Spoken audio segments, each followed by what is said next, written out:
Uy, may 44 bars na pala. So, ano pang hinihintay? Lapatan na natin yan. Say what? Been there. Done that.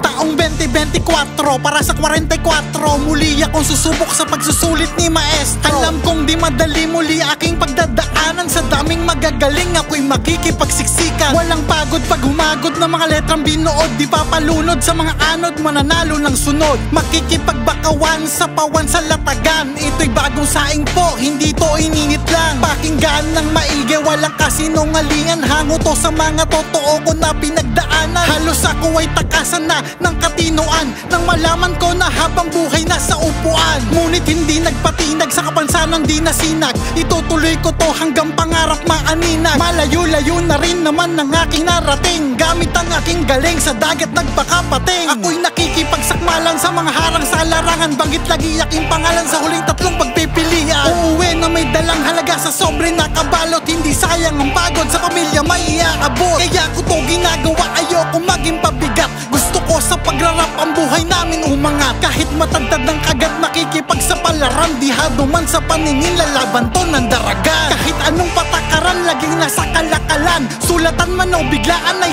aking lalapagan. Hindi ko sasayangin pagkakataon na to, 3 beses man nabigo, taon ko na siguro to. Para aking mapakita sa mga nang mamaliit na ang 100,000 ay kaya kong makamit. Sinasabi ang totoo, hindi ako ipokrito, gagawin ko ang lahat para sa pamilya ko. Ito ang alam kong paraan para maging daan upang aking masuklian ang inyong mga kabutihan. Dahil isa rin ako sa nagbabaka sakali na malutuan ng masarap ang aming kawali, at maani ang bunga ng aking paglalagari sa bukirin na ang tamad ay hindi maaari. Dahil kung kaya nila, dapat ay kaya ko rin. Ang saranggola ko na to ay mapapalipad ko rin. Hanggat hindi napuputol ay itutuloy ko lang. Magkulang man asahan mo, ito'y duduksungan ko lang. Magkanda kalyo at magkasugat man ang aking kamay, natural lang yan sa isang katulad kong manglalakbay.